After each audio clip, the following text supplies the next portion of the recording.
And welcome to the Ruby Tuesday. My name is Ruben, and today we're talking Raised by Wolves spoilers, particularly the ending. So if you haven't seen the series or you haven't seen the ending and you don't want spoilers, then don't watch this. But if you're here to talk about the ending and spoilers, then let's jump straight into it.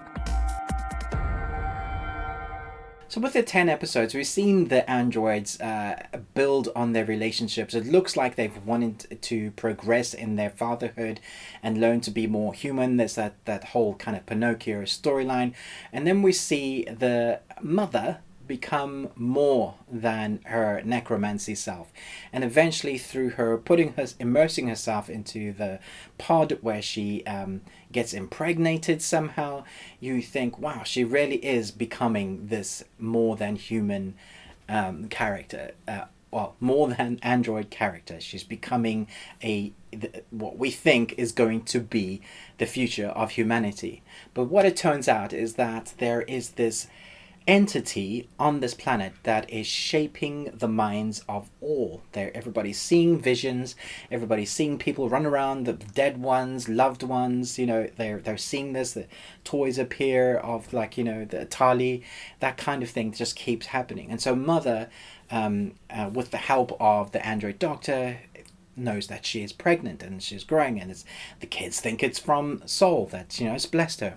But obviously we see as she gives birth to this that it is snake alien, and because it's her DNA and power, it can fly. So it's evolved. It looks like with all those skeletons that have been around, that whatever was on this planet wanted to birth another one, but more powerful, something as powerful as her, a necromancer snake alien thing. And so we've had humans on this planet that have de-evolved into something weird, and now there is this a snake alien thing with the teeth. And you can't tell me this doesn't remind you of Aliens, especially the Prometheus one before it gets its tentacles, when it was first the snaky alien, or even when it's the chest burster. There's a lot going on here that reminded me of Aliens, between the androids and their milk. I say milk, their blood that looks like milk. That substance that is their blood, and so she gives birth to this alien, and they obviously try to kill it, mother and father, but trying to save the kids and protect them, and jump straight through the planet's core, and they come out the other end. You're like, whoopsie daisy. That wasn't meant to happen. I did wonder, how can you have a second season without having those two main protagonists, because they were fantastic, and in my opinion definitely held the series up. They were the core kind of androids that you wanted to keep coming back to watch. You never knew what Mother was going to do, what crazy thing was she going to do next, who's she going to obliterate next with her superpowers, and will Father ever get the respect that he deserves, the underdog hero in my opinion. Loved Father. I thought he was fantastic in this. They both were amazing. And so season 2, we're probably going to see the other side of the planet that they've been threatening, now that hopefully they know that this side of the planet is wrong. Hopefully we'll see some more creatures on that side of the planet, but they'll move away from the mysticism or spirits or weird entities that are able to manifest that sort of power. We're going to see what has happened to His Eminence, that now that he has swallowed the necromancer's eyes and he's got all the veiny stuff over him, and there are more people on this planet, more than we thought, and we're going to see if he gets some powers. It does look like he's not died, but it does look like he may get something, the necromancy powers. We have this weird juxtaposition of humans becoming less human, maybe more androids, and androids becoming more human.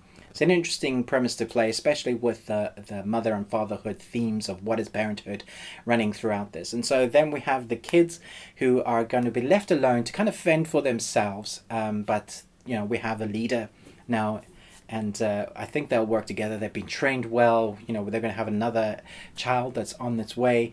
They're obviously going to meet other groups of humans. We're obviously going to meet more aliens.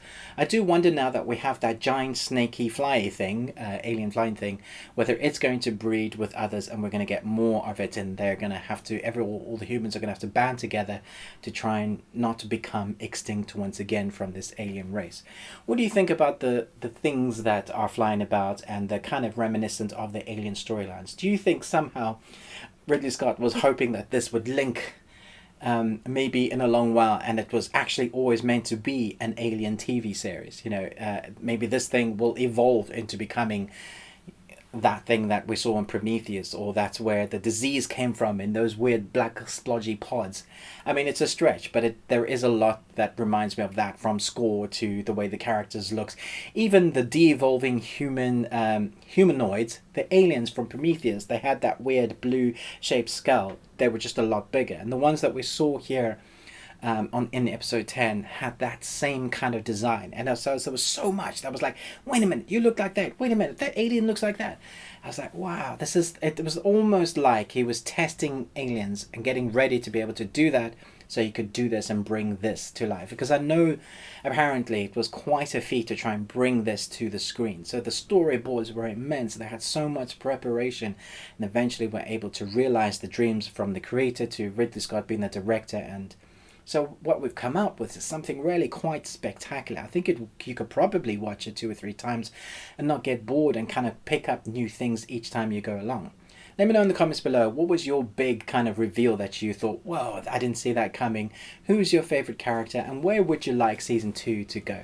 Thanks so much for watching this, but most of all, until next time, remember, live long and Tuesday.